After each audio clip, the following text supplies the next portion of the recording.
നമസ്കാരം. സ്പോട്ട് ലൈവിലേക്ക് സ്വാഗതം. ലോക്സഭാ തെരഞ്ഞെടുപ്പ് ഫലം വരാൻ മണിക്കൂറുകൾ മാത്രം ശേഷിക്കെ കനത്ത പോലീസ് സുരക്ഷയിലാണ് സംസ്ഥാനം.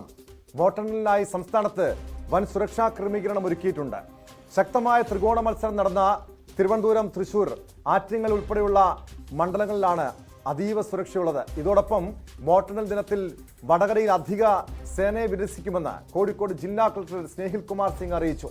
വിജയിക്കുന്ന സ്ഥാനാർത്ഥികൾക്ക് ആഹ്ലാദ പ്രകടനം നടത്താൻ മുൻകൂർ അനുമതി തേടണം. സ്ഥാനാർത്ഥികൾക്കൊഴികെ വാഹനജാഥയ്ക്ക് മറ്റാർക്കും അനുമതിയില്ല. വിജയാഹ്ലാദം 7 മണിക്ക് അവസാനിപ്പിക്കാനും ധാരണയായി. പിന്നെ നമുക്ക് we have sufficient police protection, police force deployment എല്ലാ സ്ഥലത്തും. GDT മാത്രമല്ല, വടകരവും കോഴിക്കോടും റിക്വയർമെൻറ്റ് ബേസിസിൽ എല്ലാ സ്ഥലത്തും നമുക്ക് സഫീഷ്യൻറ്റ് ഫോഴ്സ് ഡിപ്ലോയ്മെൻറ്റ് ഉണ്ട്. In case of any issues immediate ആയിട്ട് നമുക്ക് അഡ്രസ് ചെയ്യാൻ പറ്റും. അത് ഒരു ലിമിറ്റഡ് ഏരിയ ആണ്, കാരണം അത് ഒരു സ്കൂൾ സെൻട്രൽ ഫോൺസോ ഉണ്ട്, അതിൽ ആ ലിമിറ്റഡ് വിസിനിറ്റിയിൽ. അതെ, കാരണം അതിൽ we are not expecting too much movement outside the counting centre. 144 in the evening till tomorrow evening. In 6 PM till tomorrow's night, most likely tomorrow night. കുറച്ച് സെൻസിറ്റീവ് ഏരിയാസ് ഉണ്ട്, അതിൽ deployment നമുക്ക് ഇൻക്രീസ് ആവും. But 144 we are not declaring. ഇതിൽ general consensus ആണ് നമുക്ക് കാൻഡിഡേറ്റ്സിൻ്റെ celebration ഇന്ന് നമുക്ക് നാളെ കൗണ്ടിങ് ആയിട്ട് 7 PM. പിന്നെ ലോക്കൽ ലെവലിൽ SHO ലെവലിൽ ഡിസ്കഷനിൽ അത് പറഞ്ഞ് ഈ ഏരിയയിൽ നമുക്ക് യൂസ് ചെയ്യാം, ആ ഏരിയ അവർ ഏത് പാർട്ടിയിലെ യൂസ് ചെയ്യാം, അതിങ്ങനെ ഒരു ഡിസ്കഷൻസിൽ ഓൾറെഡി ചെയ്തിട്ടുണ്ട്. കാരണം ഇതിൽ ഫോർമലി നമുക്ക് ഓർഡറിലേക്ക് പോകാൻ പറ്റത്തില്ല. It is not appropriate also, കാരണം കൺസെൻസസ് ബിൽഡിംഗ് ആയതുകൊണ്ട് അങ്ങനെ നമുക്ക് സെറ്റ് ചെയ്തു. ആൻഡ് ഓഫ് കോഴ്സ് ഒരു മേജർ ഒരു സെലിബ്രേഷൻ ഉണ്ടെങ്കിൽ ലോക്കൽ ലെവലിൽ അറിയിച്ചിട്ട് നമുക്ക് we can manage it. That is the overall consensus that has been come. പിന്നെ നാഷണൽ ലെവൽ സെലിബ്രേഷൻ നമുക്ക് ഓൾറെഡി ഓഫ് കോഴ്സ് 4-ാം തീയതി മാത്രമല്ല 5-ാം തീയതി പോവും, 6-ാം തീയതി പോവും. അതിൽ നമുക്ക് സഫീഷ്യൻറ്റ് പോലീസ് ഡിപ്ലോയ്മെൻറ്റ് ഉണ്ടാവും. Because we are expecting it will not just end on 4th, 5th, 6th നമുക്ക് കുറച്ച് സെലിബ്രേഷൻ ഉണ്ടാവും. അല്ലല്ലോ മൊത്തമുണ്ട്, but we have some focus areas. Vadakara, Nadapuram, Kuttiady കുറച്ച് ഏരിയാസ് ഉണ്ട് where we are focusing little more. അത് ഡിപ്ലോയ്മെൻറ്റ് അതനുസരിച്ചാണ്. See, that investigation is going on. Now, we have to send we have taken cases. നമ്മൾ കേസ് എടുക്കാൻ വേണ്ടി മാറി നിന്നിട്ടില്ല. We have taken cases. We have actually sent reports to Meta. Multiple reminders. അത് നമ്മുടെ cyber division ഉണ്ട് ട്രിവാൻഡ്രത്ത്, അതുമായിട്ട് നമ്മൾ ഫോളോ അപ്പ് ചെയ്യുന്നുണ്ട്. Once we get information from Meta we will be able to take it forward. അത് professional തന്നെ നമ്മൾ ഇൻവെസ്റ്റിഗേറ്റ് ചെയ്യുന്നുണ്ട്. Investigation will be done. There are actually അവരുടെ ഈ IT ആക്ട് പ്രകാരം ചില സമയങ്ങളുണ്ട്. അത് പ്രകാരം നമ്മൾ നോട്ടീസ് കൊടുത്തിട്ടുണ്ട് അവർക്ക്. That we are suppose to give within that time. If they are not giving within that time we will take further ലീഗലായിട്ട് നമ്മൾ ലീഗൽ റിക്കോഴ്സ് എടുക്കുന്നുണ്ട്. എന്ത് ചെയ്യാൻ പറ്റും to make Facebook and Meta accountable. That also we are doing. വിശദാംശങ്ങളുമായി തിരുവനന്തപുരത്ത് നിന്ന് Dan കുര്യനും Kozhikode നിന്ന് MS അനീഷ് കുമാറും ചേരുന്നുണ്ട്. ആദ്യം ഡാൻ കുര്യനിലേക്ക് പോവുകയാണ്. ഡാൻ, ഈ തെരഞ്ഞെടുപ്പ് ഫലം വരാൻ ഇനി മണിക്കൂറുകൾ മാത്രമാണ് അവശേഷിക്കുന്നത്. നമുക്കറിയാം ഈ കുട്ടിക്കലാശം, അതിന് പിന്നാലെ നടന്ന തെരഞ്ഞെടുപ്പ് ദിനത്തിലെല്ലാം വോട്ടെടുപ്പ് ദിനത്തിലെല്ലാം വലിയ രീതിയിലുള്ള അക്രമ സംഭവങ്ങൾ പലയിടങ്ങളിൽ നിന്നും റിപ്പോർട്ട് ചെയ്യപ്പെട്ടിരുന്നു. ഇതിൻ്റെയൊക്കെ അടിസ്ഥാനത്തിൽ സ്വാഭാവികമായും വലിയൊരു സുരക്ഷ സംസ്ഥാനത്തെമ്പാടും ഒരുക്കിയിട്ടുണ്ട്. ഏറ്റവും പ്രധാനപ്പെട്ട ഒരു ശക്തമായ ത്രികോണ മത്സരം നടന്ന തൃശ്ശൂർ, തിരുവനന്തപുരം, ആറ്റിങ്ങൽ, അതോടൊപ്പം വടകര മണ്ഡലങ്ങളാണ് കൂടുതലും ഈ ക്രമസമാധാന പ്രശ്ന സാധ്യതയുള്ള മണ്ഡലങ്ങൾ. എങ്ങനെയാണ് പോലീസിൻ്റെ ഒരു സുരക്ഷാ ക്രമീകരണം ഈ പ്രദേശങ്ങളിലൊക്കെ വിന്യസിച്ചിരിക്കുന്നത്?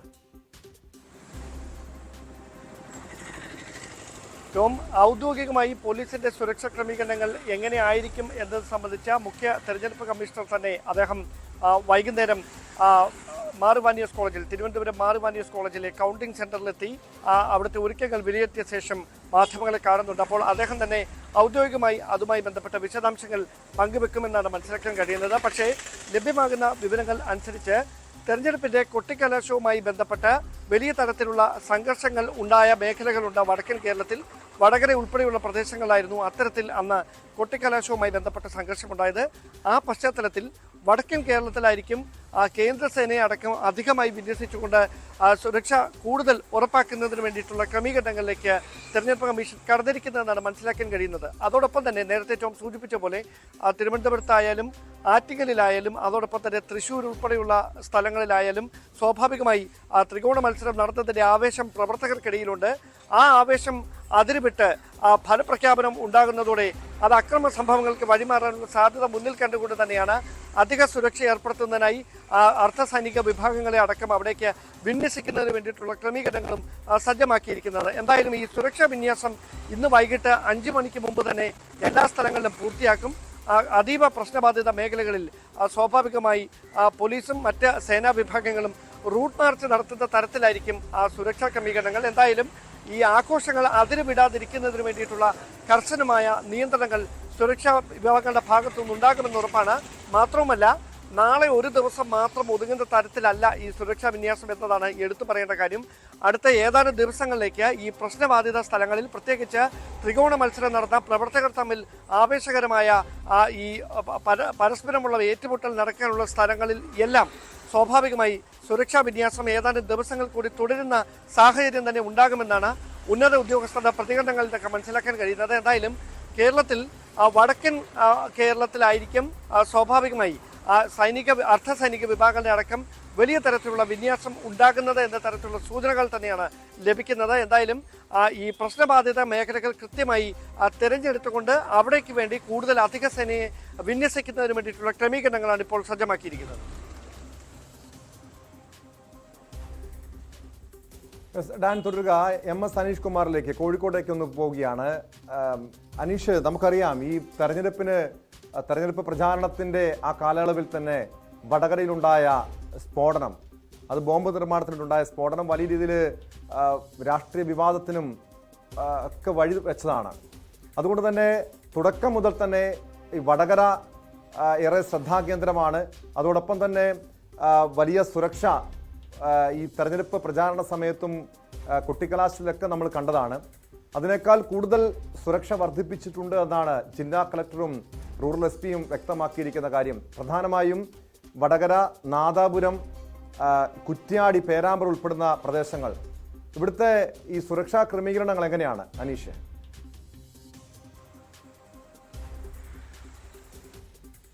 ടോം, നമുക്കറിയാം ഈ തെരഞ്ഞെടുപ്പ് പ്രഖ്യാപനം, അതായത് സ്ഥാനാർത്ഥികളുടെ പ്രഖ്യാപനം മുതൽ തന്നെ ചർച്ചാ വിഷയമായി മാറിയ മണ്ഡലമാണ് വടകര.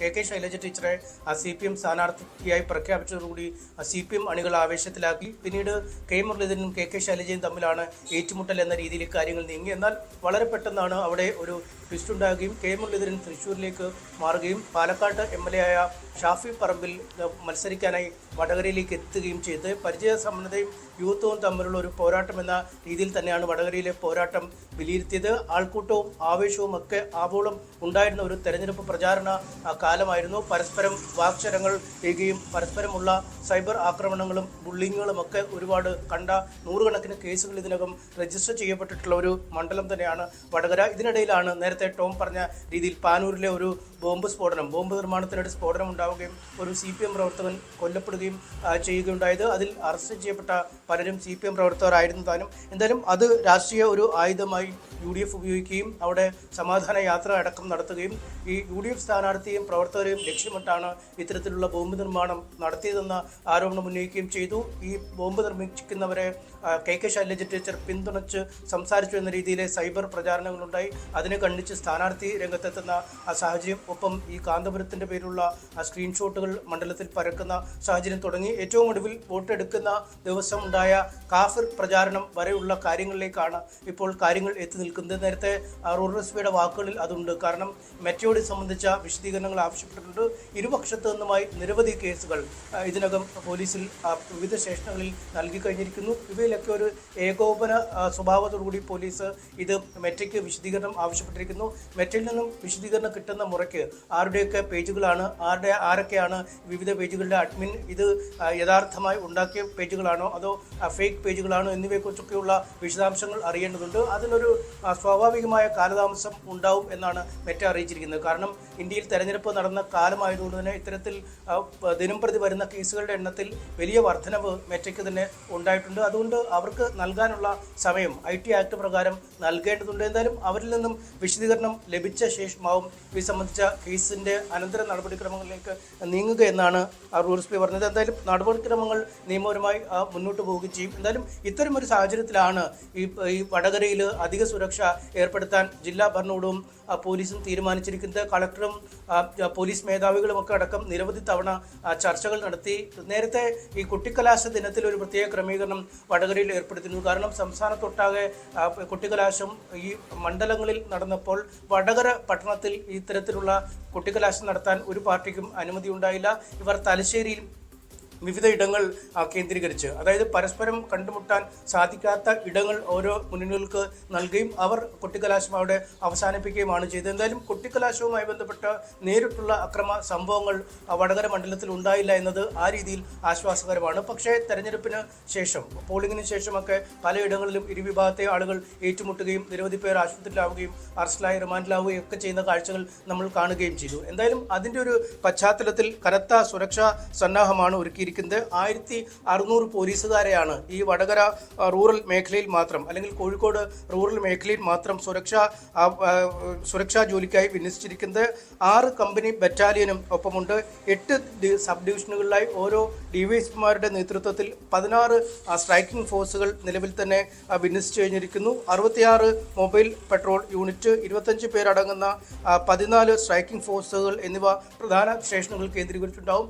2 പോലീസ് സ്റ്റേഷനുകൾക്ക് ഒരു QRT, ക്വിക്ക് റെസ്പോൺസ് ടീം എന്ന രീതിയിലാണ് കാര്യങ്ങൾ ക്രമീകരിച്ചിരിക്കുന്നത്. ഒപ്പം നാദാപുരം, ചേമ്പാൽ, കുറ്റ്യാടി തുടങ്ങിയ സംഘർഷാതിയുള്ള സ്ഥലങ്ങളിൽ പ്രത്യേക സുരക്ഷാ സന്നാഹങ്ങൾ ഒരുക്കുമെന്നും പോലീസ് അറിയിച്ചിരിക്കുന്നു. ഒപ്പം നേരത്തെ രാഷ്ട്രീയ പാർട്ടികളുമായൊരു ചർച്ച ജില്ലാ ഭരണകൂടം നടത്തുകയും ഈ വിജയിക്കുന്ന സ്ഥാനാർത്ഥിക്ക് മാത്രം ഈ ആഹ്ലാദ പ്രകടന ദിവസം അത്തരം ഒരു പ്രകടനം നടത്താൻ അനുമതി നൽകുക, ഒപ്പം ഈ സ്ഥാനാർത്ഥി മുൻകൂട്ടി ജില്ലാ ഭരണകൂടത്തെ പോകുന്ന വഴികൾ ഏതൊക്കെ രീതിയിലാണ് പ്രകടനം എന്നത് സംബന്ധിച്ചൊരു വിശദാംശം നൽകണം. ഒപ്പം 7 മണിക്ക് ഇത്തരത്തിലുള്ള ആഹ്ലാദ പ്രകടനം അവസാനിപ്പിക്കുകയും ചെയ്യണം.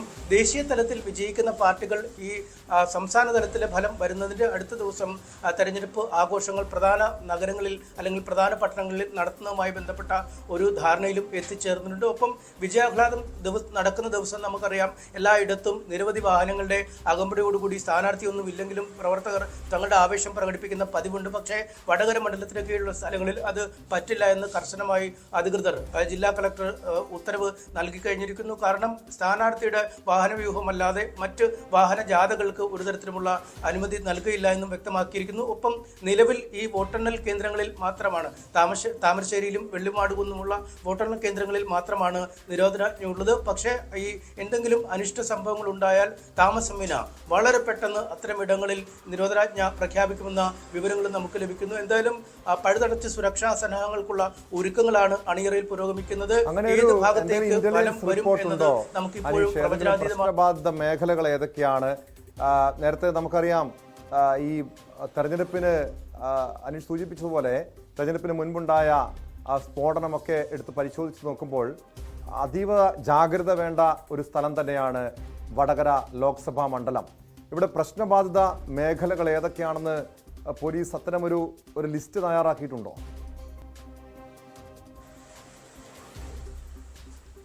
തീർച്ചയായും ഇന്റലിജൻസ് റിപ്പോർട്ട് ഏതെങ്കിലും ഒരു സ്ഥലത്തെക്കുറിച്ചല്ല, വടകരയിൽ പൊതുവെയും. കാരണം തെരഞ്ഞെടുപ്പ് കഴിഞ്ഞ ശേഷം ഈ മുസ്ലിം ലീഗും CPM-ഉം കോൺഗ്രസും CPM-ഉം ഒക്കെ അണികൾ തമ്മിൽ പരസ്പരം ഏറ്റുമുട്ടുന്ന സാഹചര്യം കുറ്റ്യാടിയിലും കൂത്തുപറമ്പിലും ഒക്കെ ഉണ്ടായിരുന്നു.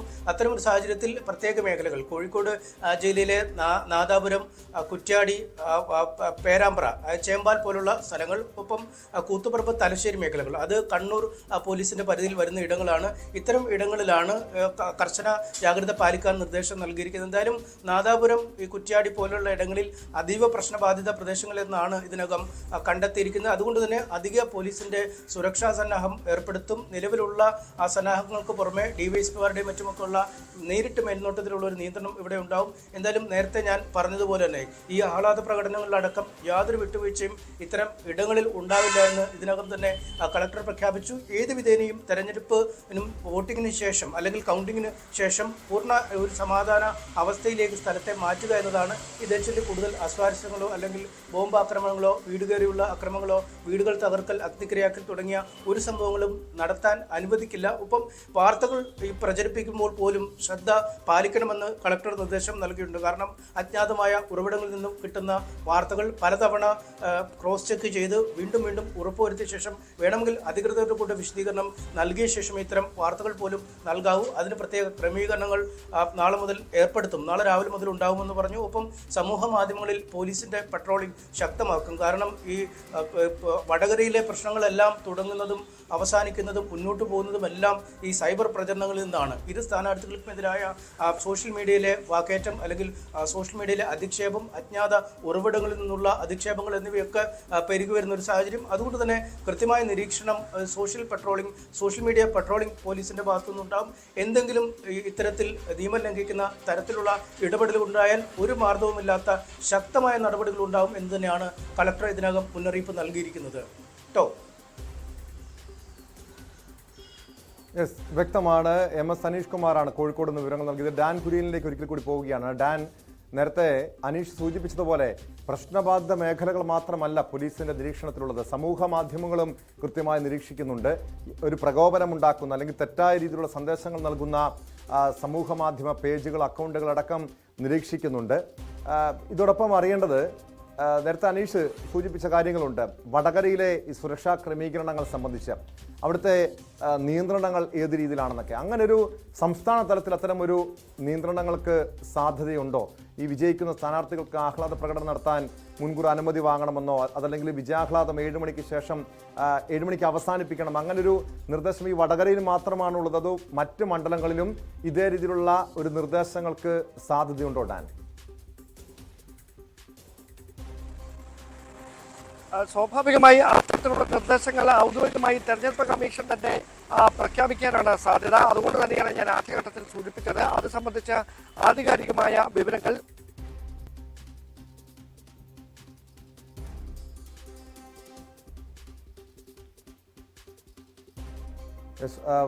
കോഴിക്കോട്ടെ വടകരയിലെ സാഹചര്യമാണ് അനീഷ് നേരത്തെ സൂചിപ്പിച്ചത്. ഈ വിജയിക്കുന്ന സ്ഥാനാർത്ഥികൾക്ക് ആഹ്ലാദ പ്രകടനം നടത്താൻ മുൻകൂർ അനുമതി തേടണമെന്ന കാര്യം, അതോടൊപ്പം ഈ സോഷ്യൽ മീഡിയ പട്രോളിംഗ് പോലീസിന്റെ ഭാഗത്തുനിന്ന് ഉണ്ടാകുമെന്ന നിർദ്ദേശം നൽകിയിട്ടുണ്ട്. ഡാൻ കുര്യനിലേക്ക് ഒരിക്കൽ കൂടി പോവുകയാണ്. ഡാൻ നേരത്തെ സൂചിപ്പിച്ചത് ഈ തെരഞ്ഞെടുപ്പ് കമ്മീഷന്റെ വാർത്താ സമ്മേളനത്തിൽ ഇതുമായി ബന്ധപ്പെട്ട കാര്യങ്ങളൊക്കെ കൃത്യമായ നിർദ്ദേശങ്ങൾ നൽകുമെന്ന് പോലീസിന്റെ തലത്തിൽ, അല്ലെങ്കിൽ സംസ്ഥാന പോലീസ് മേധാവി ഇതുമായി ബന്ധപ്പെട്ട് ഈ ജില്ലാ പോലീസ് മേധാവികൾക്ക് ഇത്തരമൊരു നിർദ്ദേശങ്ങൾ, ഏത് രീതിയിലുള്ള ഒരു മാനദണ്ഡങ്ങൾ വേണം, സുരക്ഷ ഒരുക്കണം, അങ്ങനെ നിർദ്ദേശങ്ങൾ ആ തരത്തിൽ നൽകിയിട്ടുണ്ടോ? സ്വാഭാവികമായി സ്പെഷ്യൽ ബ്രാഞ്ച് നൽകിയിരിക്കുന്ന വിവരങ്ങളുടെ അടിസ്ഥാനത്തിൽ തന്നെയാണ് ഈ പ്രശ്നബാധിത മേഖലകൾ ഏതൊക്കെയാണെന്ന് വ്യക്തമായി കണ്ടെത്തിയിരിക്കുന്നത്. ആ പശ്ചാത്തലത്തിൽ തന്നെയാണ് ഞാൻ നേരത്തെ സൂചിപ്പിച്ച പോലെ വടക്കൻ കേരളത്തിലാണ് തെക്കൻ കേരളത്തെ അപേക്ഷിച്ച്, മധ്യ കേരളത്തെ അപേക്ഷിച്ച് കൂടുതൽ പ്രശ്നബാധിത മേഖലകൾ ഉള്ളത് എന്ന കണ്ടെത്തലിന്റെ അടിസ്ഥാനത്തിൽ തന്നെയാണ് വടകര, കണ്ണൂർ, കോഴിക്കോട് ഉൾപ്പെടെയുള്ള പ്രദേശങ്ങളിലേക്ക് കൂടുതലായി അർദ്ധസൈനിക വിഭാഗങ്ങളെയും ദ്രുതകർമ്മസേനയും സംസ്ഥാന പോലീസിനെയും അധികമായി വിന്യസിക്കുന്ന തരത്തിലേക്ക് സുരക്ഷാ ക്രമീകരണങ്ങൾ ഇപ്പോൾ എത്തിയിരിക്കുന്നത്. കാരണം തെരഞ്ഞെടുപ്പിന്റെ കൊട്ടിക്കലാശ വേളയിലടക്കം സമാനമായ തരത്തിൽ സംഘർഷങ്ങൾ പ്രധാനമായി ഉണ്ടായത് വടക്കൻ കേരളത്തിൽ, പ്രത്യേകിച്ച് വടകര ഉൾപ്പെടെയുള്ള മേഖലകൾ കേന്ദ്രീകരിച്ചുകൊണ്ടാണ്. അതുകൊണ്ട് തന്നെയാണ് നാദാപുരവും വടകര ഉൾപ്പെടെയുള്ള സ്ഥലങ്ങളിൽ അധികമായി സേനയെ വിന്യസിക്കുന്നതിന് വേണ്ടിയിട്ടുള്ളൊരു നീക്കത്തിലേക്ക് പോലീസും അതോടൊപ്പം തന്നെ കേന്ദ്രസേനയും തെരഞ്ഞെടുപ്പ് കമ്മീഷന്റെ നിർദ്ദേശപ്രകാരം സജ്ജമായിരിക്കുന്നതും. ടോം,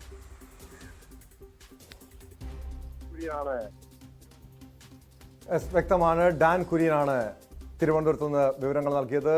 തെരഞ്ഞെടുപ്പ് ഫലം വരാൻ ഇനി മണിക്കൂറുകൾ മാത്രമാണ് ശേഷിക്കുന്നത്. കനത്ത പോലീസ് സുരക്ഷയിലാണ് സംസ്ഥാനം. പ്രധാനമായും ശക്തമായ ത്രികോണ മത്സരം നടക്കുന്ന തിരുവനന്തപുരം, തൃശൂർ, ആറ്റിങ്ങൽ മണ്ഡലങ്ങളിലും വടകരയിലുമാണ് കൂടുതൽ പോലീസ് സേനയെ വിന്യസിച്ചിരിക്കുന്നത്. മൂന്നാർ ഗ്യാപ് റോഡിൽ അപകടകരമായി കാർ ഓടിച്ച് ഒരു സംഘം. കാറിനുള്ളിൽ നിന്ന് തല പുറത്തിട്ട് ഇരുന്നായിരുന്നു ഇവരുടെ യാത്ര. ഈ സംഭവത്തിൽ പോലീസും മോട്ടോർ വാഹന വകുപ്പും നടപടി സ്വീകരിച്ചിട്ടുണ്ട്. അതിലേക്ക് എത്താം ഇടവേളയ്ക്ക് ശേഷം.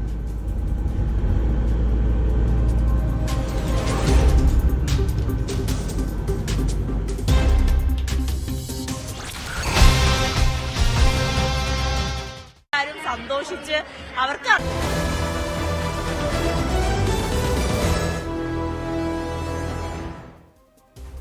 സ്പോട്ട് ലൈവ് തുടരുന്നു. മൂന്നാർ ഗ്യാപ് റോഡിൽ അപകടകരമായി കാർ ഓടിച്ച ഒരു സംഘം. കാറിനുള്ളിൽ നിന്ന് തല പുറത്തിട്ട് ഡോറിലിരുന്നായിരുന്നു ഇവരുടെ യാത്ര. പലപ്പോഴും റോഡിന്റെ വലതുവശത്തു കൂടിയാണ് ഇവർ വാഹനം ഓടിച്ചത്. മോട്ടോർ വാഹന വകുപ്പ് ഉടുമ്പൻചോല വിഭാഗം അന്വേഷണം ആരംഭിച്ചു. ആജ്ഞ രവീന്ദ്രൻ ചേരുന്നുണ്ട് വാർത്തയുടെ വിശദാംശങ്ങളുമായി. ആജ്ഞ, ഇത്തരം സംഭവങ്ങൾ, പ്രത്യേകിച്ചും യുവാക്കള് അപകടകരമായ രീതിയിൽ വാഹനം ഓടിക്കുന്ന സംഭവങ്ങൾ ഇപ്പോൾ പലപ്പോഴും നമുക്ക് കാണാൻ കഴിയാറുണ്ട്. കഴിഞ്ഞ ദിവസം ഇതേ രീതിയിൽ അപകടകരമായ രീതിയിൽ വാഹനം ഓടിച്ച് ഒരു സംഘത്തെ പോലീസ് പിടികൂടിയിരുന്നു. മോട്ടോർ വാഹന വകുപ്പ് ഇവർക്കെതിരെ നടപടി സ്വീകരിച്ചിരുന്നു. ഇപ്പോൾ ഈ യാത്രയിൽ അപകടകരമായ രീതിയിൽ വാഹനം ഓടിച്ച സംഭവത്തിൽ മോട്ടോർ വാഹന വകുപ്പ് ഉടുമ്പൻചോല വിഭാഗം അന്വേഷണം ആരംഭിച്ചിട്ടുണ്ട്. ഈ വാഹനത്തിന്റെ ഉടമയെ കണ്ടെത്താൻ കഴിഞ്ഞിട്ടുണ്ടോ?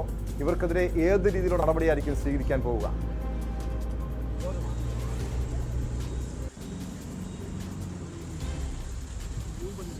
ടോം, കൊച്ചി ധനുഷ്കോടി ദേശീയപാതയിൽ ലോക്കാട് ഗ്യാപ്പിൽ ആ ഭാഗത്തായിട്ടാണ് ഈ സംഘത്തിന്റെ സാഹസിക കാർ യാത്ര. അത് പിന്നാലെ പോയൊരു വാഹനത്തിൽ വീഡിയോ റെക്കോർഡ് ചെയ്തതുകൊണ്ടാണ് അത് ലോകം പറഞ്ഞത്. പക്ഷേ ഇത്തരം യാത്രകൾ, പ്രത്യേകിച്ചും മാത്രമല്ല ഇതിലേക്ക് ഈ മൂന്നാറിലേക്കുള്ള ഈ ദേശീയപാതയിലൂടെ ഉള്ള സഫാരി, ജീപ്പ്, മറ്റ് വിനോദയാത്രാ സംഘങ്ങൾ പോകുന്ന അവർക്കുള്ള ജീപ്പ് യാത്രയിലും സഫാരി യാത്രകളിലുമൊക്കെ ഈ ഒരു പരാതി, അത്തരം വാഹനങ്ങൾക്കുമൊക്കെ ഈ ഒരു പരാതി ഉയർന്നു വരുന്നുണ്ട്. കാരണം ഒന്നിൽ അമിത വേഗത്തിൽ പോവുക, അതല്ലെങ്കിൽ ആളുകൾ ഇത്തരത്തിൽ അതിന്റെ വാഹനത്തിന്റെ മുകളിലും സൈഡിലുമായി എഴുന്നേറ്റ് നിന്ന് പോകുന്ന ഒരു സാഹചര്യം. ഇത്തരത്തിലുള്ള, അതായത് സൺറൂഫില്ലാത്ത ഉള്ള വാഹനങ്ങൾ, അല്ലാതെയുള്ള വാഹനങ്ങളിൽ ഡോറിന്റെ ഗ്ലാസ് താഴോട്ടാക്കിയ ശേഷം ഉടൽ ഉൾപ്പെടെ പുറത്തേക്ക് ഇട്ടിട്ട് ഡാൻസ് ചെയ്യുന്ന അവസ്ഥ, അത്തരം സാഹചര്യങ്ങളിൽ നിരവധി സംഭവങ്ങളാണ് റിപ്പോർട്ട് ചെയ്തിട്ടുള്ളത്. ഇത് തന്നെ ഒരുപക്ഷെ പിന്നാലെ വന്ന വാഹനത്തിൽ ഉണ്ടായിരുന്ന ക്യാമറയിൽ പകർത്തിയ ദൃശ്യങ്ങൾ വൈറലായതോടുകൂടിയാണ് ഒരുപക്ഷെ ഇങ്ങനൊരു സാഹചര്യത്തിലേക്ക് എത്തിയത്. കഴിഞ്ഞ ആഴ്ച വാഹനത്തിനുള്ളിൽ സ്വിമ്മിംഗ് പൂൾ ഉണ്ടാക്കിയ ശേഷം നടു റോഡിലൂടെ യാത്ര ചെയ്ത യുവാക്കൾക്കെതിരെ മോട്ടോർ വാഹന വകുപ്പ് കേസെടുത്തിരുന്നു. ഇങ്ങനെ അതായത് റോഡ് യാത്രകളെ ദുരുപയോഗം ചെയ്യുന്ന സംഘങ്ങൾ, അല്ലെങ്കിൽ അത്തരം ചെറുപ്പക്കാരുടെ എണ്ണം കൂടിക്കൂടി വരുന്ന സാഹചര്യമുണ്ട്. ആവശ്യം ഉന്നയിക്കുന്നത്, അതായത് 24 മണിക്കൂറും സർവീസ് ചെയ്യുന്ന ഒരു ഫ്ലൈയിങ് സ്ക്വാഡിന്റെ സർവീസ് ഈ ഒരു മേഖലയിൽ അത്യാവശ്യമാണ് എന്ന് നിരന്തരമായ ആവശ്യം ഉയർന്നിട്ടും ഇല്ലാത്തൊരു സാഹചര്യം കൂടിയുണ്ട്. ഇത്തരത്തിലുള്ള വാഹനങ്ങളെ അല്ലെങ്കിൽ യാത്രക്കാരെ നിരീക്ഷിക്കുക, മറ്റുള്ളവർക്ക് ഇത് അപകടമുണ്ടാക്കുന്നത് അല്ലെങ്കിൽ അതിന്റെ ബുദ്ധിമുട്ടുകൾ ഉണ്ടാക്കുന്നതും മറ്റ് മര്യാദയ്ക്ക് ഡ്രൈവ് ചെയ്ത് പോകുന്ന ആളുകളെയാണ് ഇത്തരം ആളുകൾ ബാധിക്കുന്നത്. ഇത്തരം അമിത വേഗത്തിൽ വാഹനം ഓടിക്കുന്നതായാലും അല്ലെങ്കിൽ ഇങ്ങനെ നടു റോഡിൽ അഭ്യാസം നടത്തുന്ന ആളുകളായാലും ഇതെല്ലാം ബാധിക്കുന്നത് മര്യാദയ്ക്ക് റോഡ് നിയമങ്ങൾ പാലിച്ച് ഒക്കെ വണ്ടി ഓടിച്ചു പോകുന്ന ആളുകളെയാണ്. എന്തെങ്കിലും അപകടമുണ്ടായാലോ ഒക്കെ അത് ബാധിക്കുന്നത്. അതായത് ഇതിലൊന്നും ഒരു പങ്കുമില്ലാത്ത ഏതെങ്കിലും ഒരു പാവ മനുഷ്യനെ അല്ലെങ്കിൽ അവരുടെ കുടുംബത്തെയൊക്കെ ആയിരിക്കും ഇത്തരം സാഹചര്യങ്ങൾ അപകടങ്ങളിലേക്ക് കൊണ്ടെത്തിക്കുക. മാത്രമല്ല റോഡ് നിയമങ്ങൾ കർശനമായി തന്നെ. തൊട്ടു പിന്നാലെ ഒരു ഇന്നോവ കാർ ഈ കാറിനെ മറികടക്കാൻ ശ്രമിക്കുന്നുണ്ട്. ആ സമയം പോലും ഈ പുറത്തിരിക്കുന്ന, ഈ ഡോറിലൂടെ വാഹനത്തിന് പുറത്തേക്കിരിക്കുന്ന ആളുകളുടെ മേൽ വാഹനം തട്ടാനുള്ള സാധ്യതയുണ്ട്, അപകടത്തിനുള്ള സാധ്യതയുണ്ട്. വലിയ അപകട സാധ്യതാ മേഖല കൂടിയാണ് ഈ കൊച്ചി ധനുഷ്കോടി, ഈ മൂന്നാർ ഗ്യാപ് റോഡ്. ഈ അപകടകരമായ രീതിയിൽ വാഹനം ഓടിച്ച ആളുകളെ കണ്ടെത്താൻ കഴിഞ്ഞിട്ടുണ്ടോ? ഇവരാരാണെന്ന് മനസ്സിലാക്കാൻ മോട്ടോർ വാഹന വകുപ്പിന് സാധിച്ചിട്ടുണ്ടോ? ആജ്ഞ,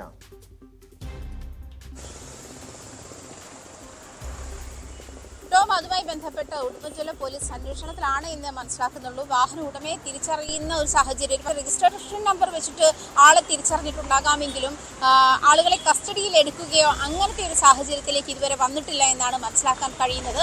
എന്തായാലും ഈ ഒരു ദൃശ്യങ്ങൾ വൈറലായതോടു കൂടിയാണ് പോലീസ് ഇത്തരം അതും പൊതുജനങ്ങളുടെ ഇടപെടൽ അതിനകത്ത് വേണ്ടി വന്നു എന്നുള്ളതാണ് ശ്രദ്ധേയം. കാരണം ഇത്തരത്തിലുള്ള കിലോമീറ്ററുകളോളം ഈ കുട്ടികൾ ഇങ്ങനെ സഞ്ചരിച്ചിട്ട് പോലും പോലീസുമാരുടെയോ അതല്ലെങ്കിൽ ഏതെങ്കിലും അധികാരികളുടെയോ കണ്ണിൽപ്പെട്ടില്ല എന്നുള്ള കാര്യം അങ്ങേയറ്റം അപമാനകരമാണ് എന്ന് വേണം പറയാൻ. കാരണം ഇത് ഒരു പേഴ്സണൽ മൊബൈലിൽ പിന്നിൽ വന്ന ആരോ പകർത്തിയ ദൃശ്യമാണ്, അത് സോഷ്യൽ മീഡിയയിലൂടെ വൈറലാവുകയാണ്. ആ ഒരു സാഹചര്യത്തിൽ മാത്രം അതിനെതിരെ നടപടിയിലേക്ക് പോകുന്ന ഒരു സാഹചര്യമാണ് മോട്ടോർ വാഹന വകുപ്പ് സ്വീകരിക്കുന്നത്. അല്ലെ പല കേസുകളിലും അങ്ങനെയാണ് സ്വീകരിച്ചു വരുന്നത്. വലിയ അപകടങ്ങൾ ഉണ്ടാകുമ്പോൾ അല്ലെങ്കിൽ വലിയ അപകടങ്ങൾക്ക് വേണ്ടി കാത്തിരിക്കുന്ന അതിനുശേഷം ആക്ട് ചെയ്യാനുള്ള ഒരു കാത്തിരിപ്പ് പോലെയാണ് പലപ്പോഴും മോട്ടോർ വാഹന വകുപ്പ് റിയാക്ട് ചെയ്യുന്നതിൽ പല കാര്യങ്ങളിലും. എനിക്ക് ഓർമ്മയുണ്ട്, മൂവാറ്റുപുഴ നിർമ്മല കോളേജിലെ റോഡ് മുറിച്ചു കടന്ന 2 പെൺകുട്ടികളെ ഇടിച്ചു തെറിപ്പിച്ച് വീട്ടിൽ ഒരു ചെറുപ്പക്കാരൻ, അയാൾക്ക് ലൈസൻസ് ഉണ്ടായിരുന്നില്ല, ഈവൻ ലേണേഴ്സ് പോലും ഉണ്ടാകാത്ത ഒരു സാഹചര്യം, അമിത വേഗത്തിൽ വന്ന ഒരാൾ, അതല്ലെങ്കിൽ അയാളുടെ ബ്ലഡ് സാമ്പിളുകൾ എടുത്തപ്പോൾ മദ്യപിച്ച് വാഹനം ഓടിച്ച ആൾ, ഈ ചെറുപ്പക്കാരൻ തന്നെ ഒരു 4-5 തവണ ആ അപകടത്തിന് മുൻപ് കോളേജിന് മുന്നിലൂടെ പലതവണ പാഞ്ഞു പോയിട്ടും അതൊന്നും അധികാരികളുടെ ശ്രദ്ധയിൽപ്പെട്ടില്ല. മാത്രമല്ല ഇവനെ ചോദ്യം ചെയ്തപ്പോൾ വളരെ നിസ്സാരമേ, അപകടമാണ്, റോഡല്ലേ, അതൊക്കെ സ്വാഭാവികമാണ്, ആളുകൾ ചിലപ്പം മരിക്കും. അത്തരത്തിലുള്ള മാനസികാവസ്ഥയുള്ള അല്ലെങ്കിൽ അത്തരത്തിലുള്ള ആറ്റിറ്റ്യൂഡുള്ള ആളുകളാണ് ഇങ്ങനെ അമിത വേഗത്തിൽ അതല്ലെങ്കിൽ ഇത്തരത്തിൽ റോഡുകളിൽ മറ്റുള്ളവർക്ക് ബുദ്ധിമുട്ടുണ്ടാകുന്ന രീതിയിൽ അഭ്യാസ പ്രകടനങ്ങൾ കാണിക്കുന്നത്. റോഡിന് നടുവിൽ അഭ്യാസ പ്രകടനങ്ങൾ കാണിക്കുക, വാഹനങ്ങൾക്ക് വഴി കൊടുക്കാതിരിക്കുക, നമ്മൾ ഈ ദൃശ്യങ്ങളിൽ തന്നെ കാണുന്നുണ്ട്. അങ്ങേയറ്റം അപകടകരമാം വിധമാണ് ഈ വാഹനം ഓടിച്ചിരുന്നത്. അതൊരു ചെറിയ കാറുമാണ്, മാത്രമല്ല അത് ഇടിച്ചാൽ അതല്ലെങ്കിൽ വേറെ ഏതെങ്കിലും വാഹനം തട്ടിയാൽ ഏതവസ്ഥ, എത്രയും ദാരുണമായ അവസ്ഥയിലേക്ക് അത് പോകും എന്നുള്ള കാര്യം വളരെ വ്യക്തമാണ്. എന്നിട്ട് പോലും അത്തരം അപകട സാധ്യതയുള്ള ഒരു റോഡിലൂടെ, ദേശീയപാതയിലൂടെ ഇത്തരത്തിൽ മറ്റുള്ളവർക്ക് ബുദ്ധിമുട്ടുണ്ടാക്കുന്ന രീതിയിൽ വാഹനം ഓടിക്കുന്ന ഒരു സാഹചര്യത്തിലേക്ക് മറ്റുള്ളവർ റിപ്പോർട്ട് ചെയ്ത ശേഷം അല്ലെങ്കിൽ മറ്റേതെങ്കിലും വീഡിയോ കിട്ടിയ ശേഷം ആക്ട് ചെയ്യാനിരിക്കുന്ന സാഹചര്യമാണ് അധികാരികൾക്കുള്ളത്. അതുകൊണ്ട് തന്നെ ഈ ഒരു വഴിയിൽ 24 hours ഫ്ലൈയിങ് സ്ക്വാഡിനെ നിയമിക്കണം, അവരുടെ നിരീക്ഷണത്തിലായിരിക്കണം ഈ റോഡുകൾ എന്നുള്ള ഒരു സാഹചര്യം കൂടി, എന്നൊരു ആവശ്യം കൂടി സമീപവാസികളിൽ നിന്ന് നാട്ടുകാർ ഉന്നയിക്കുന്നുണ്ട് കേട്ടോ.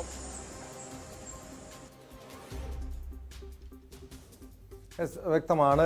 ആജ്ഞ രവീന്ദ്രൻ സൂചിപ്പിച്ചതുപോലെ സംസ്ഥാനത്ത് പലയിടങ്ങളിലും ഇത്തരം ഗതാഗത നിയമം ലംഘിച്ച് മറ്റുള്ളവർക്ക് ബുദ്ധിമുട്ടുണ്ടാക്കുന്ന രീതിയിൽ, അപകടകരമായ രീതിയിൽ വാഹനം ഓടിക്കുന്ന പലരെയും കാണാൻ കഴിയും. പ്രത്യേകിച്ചും യുവാക്കൾ, വലിയ വകതിരിവില്ലാത്ത ചെറുപ്പക്കാരാണ് ഈ രീതിയിൽ വലിയ പ്രശ്നങ്ങൾ സൃഷ്ടിക്കുന്നത്. ഈ മൂന്നാർ ഗ്യാപ്പ് റോഡിൽ നിന്നും പത്തനംതിട്ട റാന്നിയിലേക്ക് പോയാൽ സമാനമായൊരു വാർത്ത കണ്ടു. റാന്നിയിൽ സ്കൂളിലേക്ക് അമിത ശബ്ദത്തോടെ വാഹനം ഓടിച്ചു കയറ്റിയ 2 അംഗ സംഘത്തെ പോലീസ് പിടികൂടി. റാന്നി സ്വദേശികളായ അജ്മൽ, നജ്മുദ്ദീൻ എന്നിവരെയാണ് റാന്നി പോലീസ് കസ്റ്റഡിയിലെടുത്തത്. Pathanamthitta Ranni MS higher secondary സ്കൂളിലേക്കാണ് കാർ ഓടിച്ചു കയറ്റിയത്. ശശിനാരായണൻ ചേരുന്നുണ്ട് വാർത്തയുടെ വിശദാംശങ്ങളുമായി. ശശിനാരായണൻ, ഇത്തരം നമ്മളിപ്പോൾ സംസാരിച്ചത്, ചർച്ച ചെയ്ത വിഷയം ഈ ഗതാഗത നിയമം ലംഘിച്ച് യാത്ര ചെയ്യുന്ന, മറ്റുള്ളവർക്ക് ബുദ്ധിമുട്ടുണ്ടാക്കുന്ന, അപകടങ്ങൾ സൃഷ്ടിക്കുന്ന യുവാക്കളെ കുറിച്ചാണ്. റാന്നിയിലും സമാനമായ രീതിയിൽ ഗതാഗത നിയമം ലംഘിക്കുക മാത്രമല്ല, സ്കൂളിലേക്ക് അമിത ശബ്ദത്തോടെ വാഹനം ഓടിച്ചു കയറ്റുന്നു. ഇവർക്കെതിരെ ഏത് രീതിയിലുള്ള നടപടിയായിരിക്കും സ്വീകരിക്കാൻ പോവുക? ടോം സൂചിപ്പിച്ച പ്രസക്തമായ കാര്യമാണ്. ഇന്ന് പ്രവേശനോത്സവമാണ്. കാരണം പ്രവേശനോത്സവം സ്കൂളിലെ വലിയ സുരക്ഷയോടും കൂടിയാണെന്ന് കുട്ടികളെ ഈ അധ്യാപകരും അതുപോലെ തന്നെ കുട്ടികളൊക്കെ സ്കൂളിലെത്തുന്നത്. അപ്പം സ്കൂളിലൊക്കെ കുട്ടികളെ കടത്തിയത് പോലീസിന്റെ ഒക്കെ സഹായത്തോടു കൂടിയൊക്കെയാണെന്ന് നമ്മൾ എല്ലാ സ്കൂളുകളിലൊക്കെ അത്തരത്തിൽ കുട്ടികളെ കയറ്റിവിടുന്നത്. പക്ഷേ ഇന്നത്തെ അവസ്ഥ എന്ന് പറഞ്ഞാൽ ഇത്തരം സാഹചര്യത്തിൽ തന്നെ സ്കൂളിലേക്ക് അമിത വേഗത്തിൽ വലിയ ശബ്ദമുണ്ടാക്കി ഒരു കാർ ഗേറ്റ് കടന്ന ഒരു സാഹചര്യം ഉണ്ടായി. അത് സ്കൂളിലെ അധ്യാപകരും രക്ഷിതാക്കളും കുട്ടികളും അടക്കം ഭയന്നു പോയൊരു സാഹചര്യം. കാരണം പ്രതീക്ഷിക്കാതാണ് ഇത്തരത്തിൽ ഒരു കാർ വളരെ വേഗത്തിൽ സ്കൂളിലേക്ക് കടന്നു വരുന്നത്. അപ്പൊ അത് അവരെ സംബന്ധിച്ച് വലിയ വേണം. ആ സമയത്ത് കുട്ടികൾ ആരും ഈ കാറ് വരുന്ന ഭാഗത്തില്ലാതിരുന്നത് വലിയ ഭാഗ്യമാണ്. ആ വലിയ സത്യത്തിൽ അപകടത്തിൽപ്പെടാതിരുന്നത് അത് വലിയൊരു ഭാഗ്യമെന്ന് വേണം കരുതാൻ. 2 ചെറുപ്പക്കാരാണ്, റാന്നി സ്വദേശികളായ അജ്മൽ, നജ്മുദ്ദീൻ എന്ന് പറയുന്നവരാണ്.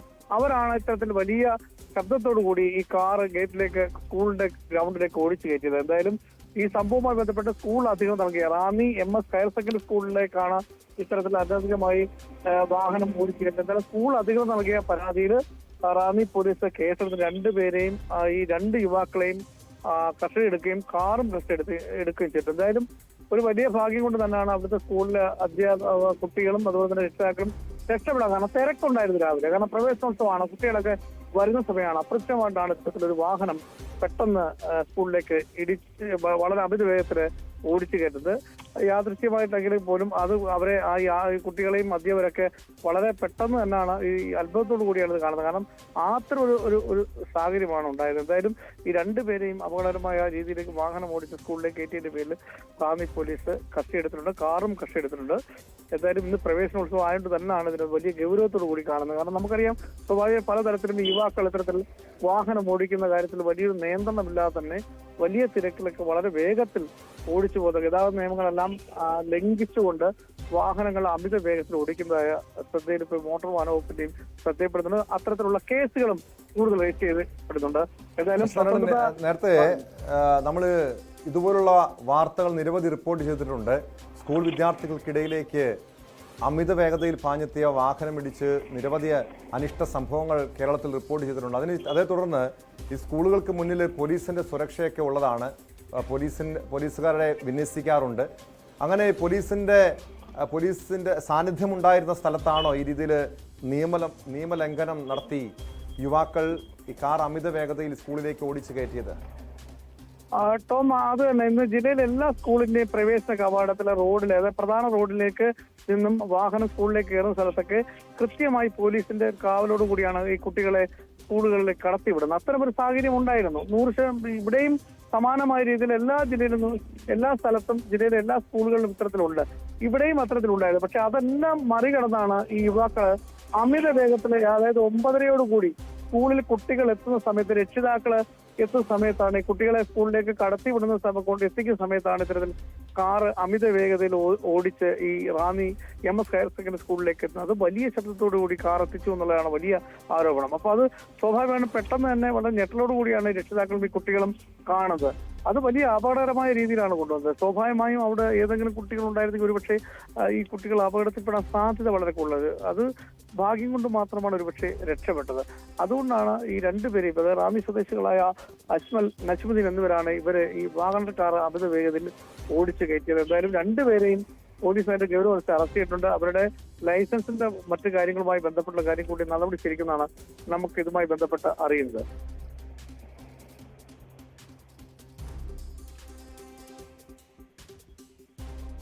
വ്യക്തമാണ്. പത്തനംതിട്ടയിൽ നിന്നും ശശിനാരായണനാണ് വിവരങ്ങൾ നൽകിയത്. പത്തനംതിട്ട റാന്നിയിലാണ് സ്കൂളിലേക്ക് അമിത വേഗതയിൽ വാഹനം ഓടിച്ചു വലിയ ശബ്ദത്തിൽ വാഹനം ഓടിച്ചെത്തിയ 2 അംഗ സംഘത്തെ പോലീസ് പിടികൂടിയത്. സ്പോട്ട് ലൈവിലേക്ക് തിരികെ എത്താം ഇടവേളയ്ക്ക് ശേഷം.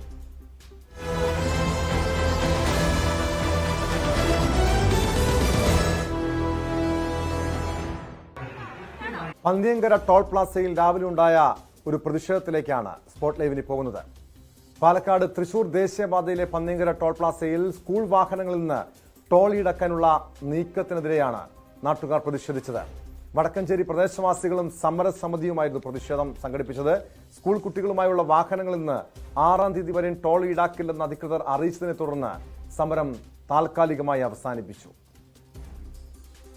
മുന്നോട്ട് പോകില്ല, ഞങ്ങൾക്ക് ഒരിക്കലും ഇത് ടോൾ അടച്ചിട്ട് നമുക്ക് മുന്നോട്ട് പോകാൻ സാധിക്കില്ല ഒരിക്കലും. അതിൻ്റെതായ കാരണം എന്ന് പറഞ്ഞാൽ ഈ ടോളിൻ്റെ ഒരു 300 മീറ്റർ അപ്പുറത്താണ് 1200-1300 കുട്ടികൾ പഠിക്കുന്ന ഒരു സ്കൂളുള്ളത്. ആ സ്കൂളിൽ എന്ന് പറഞ്ഞാൽ ആ കുട്ടികളെ മൊത്തം കൊണ്ടുപോകുന്ന വണ്ടിയിലാണ്. ഈ ലോക്കൽ ഏരിയയിൽ നിന്ന് വിദ്യാർത്ഥികളെ ഫ്രീ ആയിട്ട് പഠിപ്പിക്കുന്ന ഒരു സ്കൂളാണ് ശോഭ അക്കാദമി അതിൻ്റെ പേര്. ആ ഫ്രീ ആയിട്ട് പഠിപ്പിക്കുമ്പോൾ ഞങ്ങളും അതിനകത്ത് ഒരു സഹകരിക്കുന്നുണ്ട്.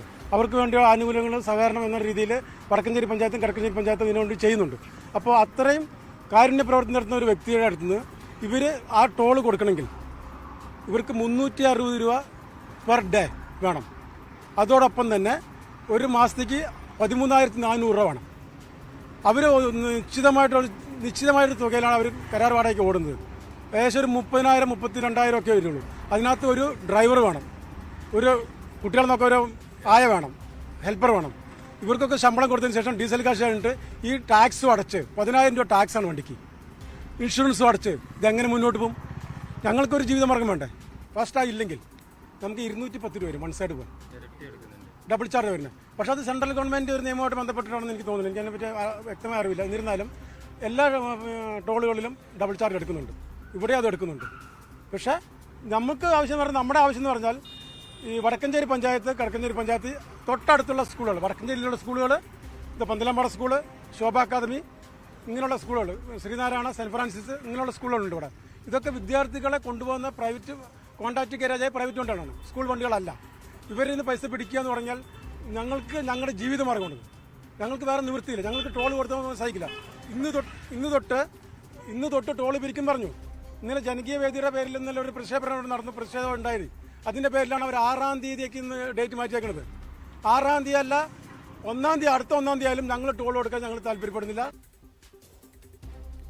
വാർത്തയുടെ വിശദാംശങ്ങളുമായി എസ് വിനേഷ് കുമാർ ചേരുന്നുണ്ട്. വിനേഷ്, പാലിയേക്കര, പന്നിയങ്കര ടോൾ പ്ലാസകളിൽ സമര പരമ്പരകൾ നമ്മൾ കണ്ടിട്ടുള്ളതാണ്. ഒരു ഇടവേളയ്ക്ക് ശേഷമാണ് വീണ്ടും അവിടെ ഒരു ടോൾ പിരിവിനെതിരെ സമരം നടന്നത്.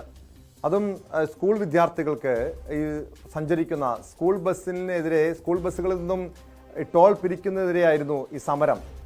ഇപ്പോൾ താൽക്കാലികമായി സമരം അവസാനിപ്പിച്ചിട്ടുണ്ട്.